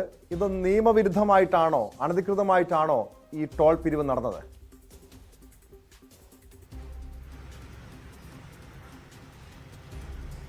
ടോം, ഇതിനകത്ത് എടുത്തു പറയേണ്ട ഒരു കാര്യം, ഇപ്പോൾ വാളയാറിൽ ഒരു ടോൾ പ്ലാസയുണ്ട്, ടോൾ ചെക്ക് പോസ്റ്റ് ഉണ്ട്. ഇത് കഴിഞ്ഞാൽ ഏകദേശം ഒരു 45 കിലോമീറ്റർ കഴിയുമ്പോഴത്തേക്ക് പന്നിയങ്കര ടോൾ സ്റ്റേഷൻ എത്തുന്നു. അതുപോലെ തന്നെ ഒരു 45 കിലോമീറ്റർ കഴിയുമ്പോഴത്തേക്ക് പാലിയേക്കര ടോൾ സ്റ്റേഷൻ എത്തുന്നു. ഇങ്ങനെ 3 എണ്ണവും അടുത്തടുത്താണ്. കേന്ദ്ര സർക്കാരിൻ്റെ ഒരു ഉത്തരവുണ്ടായിരുന്നു. അതായത് 60 കിലോമീറ്ററെങ്കിലും ദൂരപരിധി വേണം അടുത്ത ടോൾ പ്ലാസയ്ക്ക്, അടുത്ത ടോൾ സ്റ്റേഷന് വേണം എന്നുള്ളൊരു ഇതുണ്ടായിരുന്നു. അത് യഥാർത്ഥത്തിൽ ഇവിടെ നഗ്നമായി ലംഘിക്കപ്പെടുകയാണ്. അങ്ങനെ വരികയാണെങ്കിൽ ഇവിടെ പന്നിയങ്കരയിലെ ടോൾ സ്റ്റേഷൻ എടുത്തു മാറ്റേണ്ടതുണ്ട്. നാട്ടുകാരും അതുപോലെ തന്നെ ഈ ടോൾ വിരുദ്ധ സമരസമിതി ഉൾപ്പെടെ ആവശ്യപ്പെടുന്നതും ഇതാണ്. ഈ പന്നിയങ്കര ടോൾ സ്റ്റേഷനിൽ നിരവധി സംഘർഷങ്ങൾ ഉണ്ടായിട്ടുണ്ട്. ഒട്ടനവധി തവണ ഇവിടെ സംഘർഷങ്ങൾ ഉണ്ടായിട്ടുണ്ട്. യാത്രക്കാരോട് വളരെ മോശമായാണ് ഇവിടെയുള്ള ജീവനക്കാരുടെ പ്രതികരണം എന്ന് തന്നെയാണ് പറയുന്നത്. കാരണം ഗുണ്ടായിസം എന്നുള്ള രീതിയിൽ തന്നെയാണ് ഇവിടെ ഒരു മാനേജർ പരസ്യമായി തന്നെ ആളുകളെ വെല്ലുവിളിക്കുകയും ഗുണ്ടായിസം നടത്തുകയും ചെയ്യുന്നു. ഒപ്പം തന്നെ ആരെങ്കിലും അതിന് തിരിച്ചു പ്രതികരിച്ചാൽ ഇയാൾ മൊബൈലിൽ ഷൂട്ട് ചെയ്ത ശേഷം അതുപയോഗിച്ച് ഭീഷണിപ്പെടുത്തുന്നത് ഉൾപ്പെടെയുള്ള കാര്യങ്ങൾ ഇവിടുത്തെ ആളുകൾ പറയുന്നുണ്ട്. ഇനി നമുക്ക് മറ്റൊരു കാര്യത്തിലേക്ക്, ഇന്നുണ്ടായ പ്രധാന പ്രതിഷേധത്തിലേക്ക് പോവാം. അത് ഈ ചുറ്റുവട്ടത്ത്, അതായത് ഈ വടക്കഞ്ചേരി, കിഴക്കഞ്ചേരി പ്രദേശത്ത് ഏകദേശം 6-ലധികം സ്കൂളുകളുണ്ട്. ഇത് അങ്ങോട്ടും ഇങ്ങോട്ടുമായി ഈ ടോൾ ഗേറ്റ് കടന്നാണ്, ടോൾ പ്ലാസ കടന്നാണ് അങ്ങോട്ടും ഇങ്ങോട്ടും വാഹനങ്ങൾ പോകുന്നത്. ഇതിനെ കഴിഞ്ഞ കുറച്ച് കാലങ്ങളായി ഒഴിവാക്കിയിരുന്നു. അതും ജനങ്ങളുടെ പ്രതിഷേധത്തെ തുടർന്നാണ് ഈ വാഹനങ്ങൾക്ക് ടോൾ പിരിക്കാതെ ഒഴിവാക്കിയിരുന്നു. ഒപ്പം തന്നെ ഈ പ്രദേശവാസികൾ, ഈ വടക്കഞ്ചേരി ഭാഗം, അതുപോലെ തന്നെ ആലത്തൂരിന്റെ ചില ഭാഗങ്ങൾ, ഒപ്പം തന്നെ കിഴക്കഞ്ചേരിയുടെ ഭാഗങ്ങളൊക്കെ ആയിട്ടുള്ള സ്ഥലങ്ങളുണ്ട്, കണ്ണമ്പ്ര, ഇങ്ങനെയുള്ള സ്ഥലങ്ങളുണ്ട്. ഈ ഭാഗത്തുള്ള ആളുകൾ, ഈ പ്രദേശവാസികളുടെ വാഹനങ്ങളെ ഒഴിവാക്കുകയും ചെയ്തിട്ടുണ്ട്. പക്ഷേ ഇപ്പോൾ അവർ പറയുന്നു, അതായത് ടോൾ അധികൃതർ പറയുന്നു, ഇനി മുതൽ സ്കൂളുകളിൽ സ്കൂൾ കുട്ടികൾ കൊണ്ടുപോകുന്ന വാഹനം, സ്കൂൾ ബസ് മാത്രമല്ല, സ്കൂൾ കുട്ടികളെയും കൊണ്ടുപോകുന്ന ഓട്ടോറിക്ഷകളുണ്ട്, അതുപോലെ തന്നെ മറ്റുള്ള വാഹനങ്ങളുണ്ട്. ഇതിലെല്ലാം തന്നെ, ഇതിൽ കൊണ്ടുപോകുന്ന ടാക്സി കാറുകളുണ്ട്. ഇതിലെല്ലാം പ്രദേശവാസികൾക്ക് അങ്ങോട്ടും ഇങ്ങോട്ടും പല ആവശ്യങ്ങൾക്ക് പോകേണ്ടി വരും. അവരെ കടത്തിവിടുക, അതുപോലെ തന്നെ ഇത്തരത്തിൽ സ്കൂൾ വാഹനങ്ങൾ, ഇപ്പോൾ അവർ പറയുന്നത് തന്നെ, അവരുടെ സമീപത്തൊരു ശോഭ എന്ന് പറഞ്ഞൊരു സ്കൂളുണ്ട്. ഏറ്റവും പിന്നോക്ക വിഭാഗങ്ങളിലെ, സാമ്പത്തികമായി ഏറെ പിന്നോക്കം നിൽക്കുന്ന കുടുംബങ്ങളിലെ കുട്ടികൾക്ക് സൗജന്യമായി മികച്ച വിദ്യാഭ്യാസം നൽകുകയും മികച്ച പരിശീലനവും കായിക തലത്തിലായാലും അതുപോലെ തന്നെ കലാരംഗത്തായാലും മികച്ച പരിശീലനം ഉൾപ്പെടെ നൽകിക്കൊണ്ട് മുന്നോട്ട് പോകുന്ന ഒരു സ്കൂളാണ്. ഈ സ്കൂൾ ഇതിന്റെ തൊട്ടടുത്താണുള്ളത്. ഇവിടേക്ക് പല ഭാഗങ്ങളിൽ നിന്ന്, തൃശ്ശൂർ ഭാഗങ്ങളിൽ നിന്നും ഉൾപ്പെടെ കുട്ടികൾ, തൃശ്ശൂർ അതിർത്തിയാണ്, ഇത് അല്പം മുന്നോട്ട് പോയി കഴിഞ്ഞാൽ അതിർത്തിയാണ്, തൃശ്ശൂർ അതിർത്തിയാണ്. ഈ ഭാഗങ്ങളിൽ നിന്നെല്ലാം തന്നെ ആളുകൾ എത്തുന്നുണ്ട്, കുട്ടികൾ എത്തുന്നുണ്ട് ഇവിടെ പഠിക്കാൻ. അപ്പോൾ ഇവിടെയെല്ലാം തന്നെ ഇത്തരത്തിലൊരു ചാരിറ്റി പ്രവർത്തനം എല്ലാം ചെയ്യുന്ന ഒരു സ്കൂളിലെ കുട്ടികളെ അല്ലെങ്കിൽ സ്കൂൾ അധികൃതരെ പോലും ഇത്തരത്തിൽ ഈ ഒരു പകൽ കൊള്ളയുടെ പേരിൽ ബുദ്ധിമുട്ടിക്കുകയാണ്. ഇത് തങ്ങൾ അനുവദിക്കില്ല എന്ന് പറഞ്ഞാൽ കുട്ടികളെ കൊണ്ടുപോകുന്ന വാഹനങ്ങളിൽ നിന്ന് ടോൾ പിരിവ് നടത്തിയാൽ അതിനെ പ്രതിരോധിക്കും എന്നുള്ള ഉറച്ച നിലപാടിൽ തന്നെയാണ് പ്രദേശവാസികൾ. ടോം. വ്യക്തമാണ്. വിനേഷ് സൂചിപ്പിച്ചതുപോലെ ഈ ടോൾ പിരിവിൻ്റെ പേരിൽ പകൽ കൊള്ളയാണ് നടക്കുന്നത്. ഇതിൽ കൊച്ചു കുട്ടികൾ പോലും, വിദ്യാർത്ഥികൾ പോലും ഇരകളാകുന്നതാണ് വസ്തുത. കാരണം ഈ സ്കൂൾ ബസ്സുകളിൽ നിന്നും ടോൾ പിരിക്കുമ്പോൾ സ്വാഭാവികമായും അത് സ്കൂൾ ബസ് അധികൃതർ അല്ലെങ്കിൽ സ്കൂൾ ബസ്സിൻ്റെ ഉടമകൾ അത് കുട്ടികളിൽ നിന്നും സ്വാഭാവികമായും അതിൽ അവരുടെ കുടുംബാംഗങ്ങളിൽ നിന്നും ഈ പണം പിരിക്കാനുള്ള സാധ്യതയുണ്ട്. അതുകൊണ്ട് തന്നെ കുട്ടികളെ പിഴിയുന്ന, വിദ്യാർത്ഥികളെ പിഴിയുന്ന ഈ പ്രവണതയിൽ നിന്നും ദേശീയപാത അധികൃതർ പിന്മാറുകയാണ് വേണ്ടത്. ഇനി സ്പോട്ട് ലൈവ് പോകുന്നത് പരിശോധിക്കുന്നത് മറ്റൊരു വിഷയമാണ്. പുതിയ അധ്യയന വർഷം ആരംഭിച്ചതോടെ കുട്ടികളെ ലക്ഷ്യമിട്ട് ലഹരി സംഘങ്ങൾ വീണ്ടും സജീവമാവുകയാണ്. ഇതര സംസ്ഥാനങ്ങളിൽ നിന്നും വ്യാപകമായ രീതിയിലാണ് സംസ്ഥാനത്തേക്ക് ലഹരി മരുന്ന് എത്തിക്കുന്നത്. ഇന്ന് പകലും കൊച്ചിയിലേക്ക് ലഹരിക്കടത്ത് നടത്തുന്ന 3 അംഗ സംഘം പിടിയിലായി. കൊച്ചി ആലപ്പുഴ സ്വദേശികളായ ജോസഫ്, ജിബിൻ, മുനീർ എന്നിവരെയാണ് എറണാകുളം നോർത്ത് പോലീസ് അറസ്റ്റ് ചെയ്തത്. നവമി ദിനേശ് ചേരുന്നുണ്ട് വാർത്തയുടെ വിശദാംശങ്ങളുമായി. നവമി, കഴിഞ്ഞ 2 ദിവസം മുൻപാണ് യുവതി അടങ്ങുന്ന 3 അംഗ സംഘത്തെ എറണാകുളം തൃപ്പൂണിത്തുറ പോലീസ് പിടികൂടുന്നത്. അതായത് 450 ഗ്രാമിലധികം വരുന്ന MDMA പിടികൂടുന്നു. വീണ്ടും കൊച്ചി നഗരത്തിൽ തന്നെ ലഹരി വേട്ട നടക്കുന്നു. അതായത് ഈ വിദ്യാർത്ഥികളെ, കോളേജ് സ്കൂൾ വിദ്യാർത്ഥികളെ ലക്ഷ്യമിട്ട് തന്നെയാണ് ഈ ലഹരി മരുന്ന് എത്തിക്കുന്നതെന്ന് സംശയിക്കേണ്ടതല്ലേ?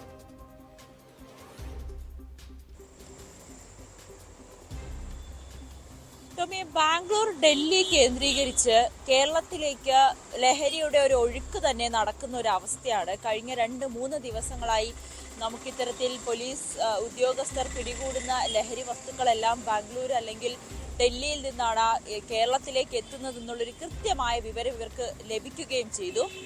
ടോം സൂചിപ്പിച്ചതുപോലെ തന്നെ ഈ ഏറ്റവും കൂടുതൽ ലഹരി ഇടപാടുകൾ നടക്കുന്നത് അല്ലെങ്കിൽ ഇതെല്ലാം കൈമാറ്റം ചെയ്യപ്പെടുന്നത് വിദ്യാർത്ഥികളിലാണ് എന്ന് തന്നെ നമുക്ക് പറയാൻ കഴിയും. കഴിഞ്ഞ ദിവസം തൃപ്പൂണിത്തുറയിൽ പിടിയിലായ വർഷ, അത് നഴ്സിംഗ് വിദ്യാർത്ഥിയാണ്, ബംഗളൂരുവിലെ നഴ്സിംഗ് വിദ്യാർത്ഥിയാണ്.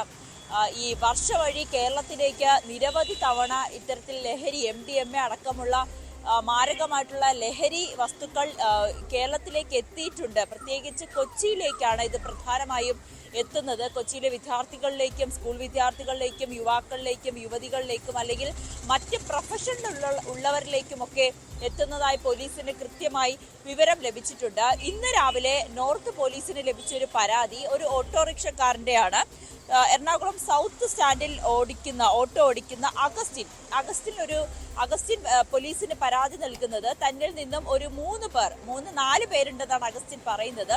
ഈ 4 പേർ തന്നിൽ നിന്നും ഭീഷണിപ്പെടുത്തി 8 ലക്ഷം രൂപ കൈക്കലാക്കിയെന്ന്, തന്റെ പെൺമക്കളെ തട്ടിക്കൊണ്ടു പോകുമെന്ന് ഭീഷണിപ്പെടുത്തിയാണ് തന്നിൽ നിന്നും 8 ലക്ഷം രൂപ കൈക്കലാക്കിയതെന്നുള്ളൊരു പരാതി പോലീസ് സ്റ്റേഷനിലേക്ക് ലഭിക്കുന്നു. ഇതിൽ പ്രധാനപ്പെട്ട കാര്യം ഈ അഗസ്റ്റിനും ഈ കസ്റ്റഡി പ്രതികളായ ഈ ലഹരിക്കടത്തിൽ അറസ്റ്റിലായ 3 പേരും തമ്മിൽ സുഹൃത്തുക്കളാണ്. ഇവർ പരിചയക്കാരാണ്. പിന്നീട് എങ്ങനെ മറ്റേതോ ഒരു സാഹചര്യത്തിൽ ഇവരിൽ നിന്നും ഇത്തരത്തിൽ ഭീഷണിപ്പെടുത്തുകയും പണം തട്ടുകയും ചെയ്തിട്ടുണ്ട് എന്നുള്ളൊരു പരാതിയാണ് പോലീസിന് ലഭിച്ചത്. പോലീസ് ഇതൊരു അന്വേഷണം നടത്തുന്നു. ഈ അന്വേഷണത്തിലാണ് കൊച്ചി ആലപ്പുഴ സ്വദേശികളായ ജോസഫ്, ജിബിൻ, മുനീർ എന്നിവരെ പോലീസ് അറസ്റ്റ് ചെയ്തത്. പിന്നീട് നടത്തിയ വിശദമായ ചോദ്യം ചെയ്യലിൽ നിന്നാണ് ഇവർ ലഹരി സംഘങ്ങളാണെന്ന് മനസ്സിലാകുന്നത്. ഞാൻ നേരത്തെ സൂചിപ്പിച്ചതുപോലെ തന്നെ ബംഗളൂരു, ഡൽഹി എന്നിവിടങ്ങളിൽ നിന്നും ലഹരികൾ വാങ്ങുന്നു. ഈ വാങ്ങിയതിന് ശേഷം അവർ കൊച്ചിയിൽ വിവിധ ഇടങ്ങളിൽ യുവാക്കളിലേക്കായാലും മറ്റുള്ളവരിലേക്കും ഇങ്ങനെ ലഹരി കൈമാറ്റം ചെയ്യുന്ന സംഘത്തിലെ അംഗങ്ങളാണ് ഇവരെന്ന് പോലീസിന് മനസ്സിലായി. എന്തായാലും ഈ പരാതിക്കാരനായ അഗസ്റ്റിൻ, ഓട്ടോ ഡ്രൈവറായ അഗസ്റ്റിനും ഈ ലഹരി ഇടപാടുമായി ബന്ധമുണ്ടോ എന്നുള്ളൊരു സംശയം പോലീസ് ഉന്നയിക്കുന്നുണ്ട്. അതിന് കാരണം ഏത് രീതിയിലാണ് ഈ പണം നൽകാനുള്ള ഒരു സാഹചര്യം ഉണ്ടായത്, ഈ മക്കളെ ഭീഷണിപ്പെടുത്തി എന്നുള്ളൊരു പരാതിയാണ്. പെൺമക്കളെ തട്ടിക്കൊണ്ടു പോകുമെന്നുള്ളൊരു ഭീഷണിപ്പെടുത്തിയാണ് പണം തട്ടിയതെന്ന് പറയുന്നു. അങ്ങനെ പറയാനുണ്ടായ സാഹചര്യം, ഇവർ തമ്മിൽ എങ്ങനെയാണ് സൗഹൃദത്തിലായത് അടക്കമുള്ള കാര്യങ്ങൾ എന്തായാലും പോലീസ് വരും മണിക്കൂറുകളിൽ പരിശോധിച്ചു വരുന്നുണ്ട്. ഇപ്പോൾ 3 പേരാണ് പോലീസിന്റെ കസ്റ്റഡിയിലുള്ളത്. അതിൽ ഒരാൾ 4 പേരുണ്ടെന്നാണ്, ഈ സംഘത്തിൽ 4 പേരുണ്ടെന്നാണ് പോലീസിന് ലഭിക്കുന്ന വിവരം. അതിൽ ഒരാൾ ഒളിവിലാണ്. ഇയാൾക്കായുള്ള തെരച്ചിലും പോലീസ് ഊർജിതമാക്കിയിട്ടുണ്ട്. ഇവരാണ് പ്രധാനമായും കൊച്ചിയിലേക്ക് ലഹരികൾ എത്തിക്കുന്നത്. ഉയർന്ന തുകയ്ക്ക് ഈ ലഹരികൾ വിൽക്കുന്നു. അതിന് പലരിലേക്കും ഇതിൽ എത്തുന്നുണ്ട്. ഈ വിദ്യാർത്ഥികളായിക്കോട്ടെ, പ്രധാന യുവാക്കളായിക്കോട്ടെ, അല്ലെങ്കിൽ മറ്റേതെങ്കിലും മേഖലയിൽ ജോലി ചെയ്യുന്നവരിലേക്ക് അടക്കം ഇവർ ലഹരികൾ എത്തിക്കുന്നുണ്ട് എന്ന് വിവരം പോലീസിന് ലഭിച്ചിട്ടുണ്ട്. എന്തായാലും ഈ കസ്റ്റഡിയിലുള്ള പ്രതികളിൽ നിന്നും അവരുടെ ഫോൺ അടക്കം പരിശോധിച്ച് കൂടുതൽ ആളുകൾ ഇതിലേക്കുണ്ടോ, മറ്റാർക്കൊക്കെയാണ് ഇവർ ലഹരി കൈമാറുന്നത്, ആരൊക്കെയാണ് ലഹരി വാങ്ങുന്നത് അടക്കമുള്ള കാര്യങ്ങൾ പോലീസ് പരിശോധിച്ചു വരികയാണ്. എന്തായാലും പ്രതികളെ റിമാൻഡിലായതിനു ശേഷം കസ്റ്റഡിയിൽ ആവശ്യപ്പെട്ടു. അതോടൊപ്പം അറിയേണ്ടത് ഞാൻ നേരത്തെ സൂചിപ്പിച്ചതുപോലെ നമ്മുടെ സ്കൂളുകളും കോളേജുകളും ഒക്കെ അതിന്റെ പുതിയ അധ്യയന വർഷം ആരംഭിച്ചിരിക്കുകയാണ്. പ്രധാനമായി ലഹരി സംഘങ്ങൾ ലക്ഷ്യമിടുന്നത് വിദ്യാർത്ഥികളെയാണ്. ഈ സ്കൂൾ വിദ്യാർത്ഥികളടക്കം ഈ ലഹരി സംഘങ്ങളുടെ പിടിയിൽപ്പെടുന്നുണ്ട് എന്ന വിവരങ്ങൾ നേരത്തെ തന്നെ നമ്മൾ ന്യൂസ് 18 അടക്കമുള്ള മാധ്യമങ്ങൾ പുറത്തുവിട്ടതാണ്, അതിന്റെ തെളിവുകൾ പുറത്തുവിട്ടതാണ്. പോലീസ് സ്കൂളുകളൊക്കെ കേന്ദ്രീകരിച്ച് പോലീസിന്റെയും എക്സൈസിന്റെയും ഒക്കെ പരിശോധന കൂടുതൽ ശക്തമാക്കാനുള്ള ഒരു സാധ്യതയുണ്ടോ? ആ രീതിയിലുള്ള ഒരു തീരുമാനം, ഒരു നടപടികൾ ഉടൻ തന്നെ ഉണ്ടാകുമെന്ന് പ്രതീക്ഷിക്കാമോ? പ്രത്യേകിച്ചും തുടർച്ചയായി ഇത്തരം ലഹരി വേട്ട നടക്കുന്ന സാഹചര്യത്തിൽ.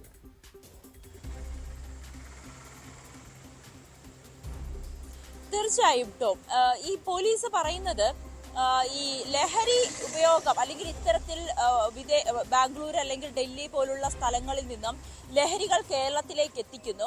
അതിനുശേഷം ഇവർ ലക്ഷ്യം വെക്കുന്നത് വിദ്യാർത്ഥികളെയാണ്, കൂടുതലും ലക്ഷ്യം വെക്കുന്നത് വിദ്യാർത്ഥികളെയാണ്, അതോടൊപ്പം യുവാക്കളെയും. അത് ഏത് മേഖലയിലെ, അതായത് ഏത് പ്രൊഫഷനിൽ നിൽക്കുന്ന യുവാക്കളെ ആയാലും ഈ ലഹരി അവർ സ്വീകരിക്കുന്നു. നമ്മൾ ഈ അൽക്ക ബോണിയുടെ കാര്യം, നമ്മൾ മോഡലായ അൽക്ക ബോണിയെ പിടികൂടുന്ന സമയത്ത് തന്നെ പോലീസ് ഇത് വ്യക്തമാക്കുകയും ചെയ്തിരുന്നു. ഈ റാമ്പിലേക്ക് ഇറങ്ങുന്നതിന് മുൻപ് ഇവർ ലഹരി നൽകുന്നു, ഈ യുവാക്കൾക്കും യുവതികൾക്കും ലഹരി നൽകുന്നു. അത് അവർക്ക് മറ്റൊരു തരത്തിലൊരു ആത്മവിശ്വാസം കൈവരിക്കാൻ ഈ ലഹരി ഉപയോഗിക്കുന്നതുകൂടി സഹായിക്കുന്നു. പിന്നീട് അവർ അതിനൊരു അഡിക്റ്റ് ആവുകയും ചെയ്യുന്നു, അടിമപ്പെടുന്നു. ഇതുവഴിയാണ് ഇവർ പ്രധാനമായും അവരുടെ ഈ ഒരു ബിസിനസ് വളർത്തിയെടുക്കുന്നത്. അതിനു മുൻപ് ഈ ജിമ്മിലെ ആളുകൾക്ക്, ഈ ജിം ബോഡി ബിൽഡർമാർക്ക് അവരുടെ മത്സരത്തിന് പോകുന്നതിന് മുൻപ് അല്ലെങ്കിൽ അവർ ഇത്തരത്തിൽ ബോഡി ബിൽഡിംഗ് നടത്തുന്നതിന് മുൻപേ ലഹരി ഉപയോഗിക്കുന്നു, അവർക്ക് വലിയ രീതിയിലുള്ളൊരു ഉത്തേജനം നൽകുന്നു. പിന്നീട് അവർ ഇതിലൊരു അടിമപ്പെടുന്ന ഒരു സാഹചര്യമാകുന്നു. അങ്ങനെ എല്ലാ മേഖലയിലും ഉള്ളവർക്കും ഈ ലഹരി ഇടപാടുകൾ അല്ലെങ്കിൽ ലഹരി കൈമാറ്റപ്പെടുന്നു അല്ലെങ്കിൽ ലഹരി ഉപയോഗിക്കപ്പെടുന്നു എന്ന് കൃത്യമായി തന്നെ പോലീസിന് മനസ്സിലായി. മറ്റൊരു കാര്യം ഈ സ്കൂളുകളിലെ വിദ്യാർത്ഥികളെ കേന്ദ്രീകരിച്ചും വ്യക്തമാണ്. നവമി സൂചിപ്പിച്ചതുപോലെ ഏറെ ഗൗരവമുള്ളൊരു വിഷയമാണ്. കാരണം വിദ്യാർത്ഥികളെ, പെൺകുട്ടികളെ അടക്കം ലക്ഷ്യമിട്ടാണ് ലഹരി സംഘങ്ങൾ പ്രവർത്തിക്കുന്നത്. നമ്മുടെ പോലീസും എക്സൈസും സ്കൂൾ അധികൃതരും മാതാപിതാക്കളും അടക്കം ഏറെ ജാഗ്രത പുലർത്തേണ്ട ഒരു കാലമാണ്. കാരണം ഇന്ന് നിരവധി കുട്ടികൾ ലഹരിയുടെ അടിമകളാകുന്നുണ്ട്. ഇതിനെ പെൺകുട്ടികളെ അടക്കം ഇതിന് മുന്നിൽ നിർത്തിയാണ് ഈ ലഹരി സംഘങ്ങൾ സംസ്ഥാനത്തേക്ക് ഈ MDMA, കഞ്ചാവ് ഉൾപ്പെടെയുള്ള ലഹരി വസ്തുക്കൾ എത്തിക്കുന്നത്. തിരുവനന്തപുരം ആറ്റിങ്ങലിൽ ഭാര്യയെയും മകനെയും തീകൊളുത്തി കൊലപ്പെടുത്താൻ ശ്രമിച്ച ശേഷം ഗൃഹനാഥൻ ആത്മഹത്യ ചെയ്ത സംഭവത്തിൽ പൊള്ളലേറ്റ് ചികിത്സയിലായിരുന്ന 2 പേരും മരിച്ചു. ചെമ്മരുതി സ്വദേശി രാജേന്ദ്രനാണ് ഭാര്യ ബിന്ദുവിനെയും മകൻ അമലിനെയും തീ കൊളുത്തിയ ശേഷം ജീവനൊടുക്കിയത്. ഗുരുതരമായി പൊള്ളലേറ്റ ബിന്ദുവിനെയും അമലിനെയും തിരുവനന്തപുരം മെഡിക്കൽ കോളേജ് ആശുപത്രിയിൽ പ്രവേശിപ്പിച്ചെങ്കിലും ചികിത്സയിലിരിക്കെ മരണം സംഭവിക്കുകയായി.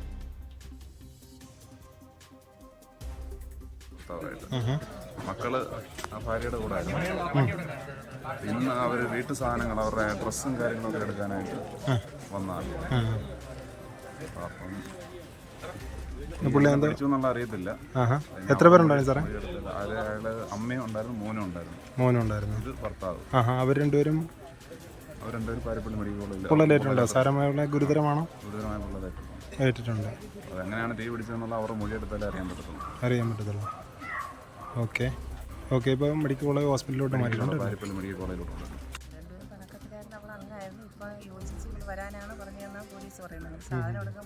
എന്താണ് മരിച്ചാളെ പേരെന്താണ്? രാജേന്ദ്രൻ. ഭാര്യ മകൻ, മോളോ? മോനാണ്. രണ്ടുപേർക്കും പൊള്ളലുണ്ടോ? എന്തെങ്കിലും സംഭവം അറിഞ്ഞിട്ടുണ്ടോ? എന്തെങ്കിലും ഫാമിലിയായിട്ട് എന്തെങ്കിലും പ്രോബ്ലം എന്തെങ്കിലും ഉണ്ടായിരുന്നു?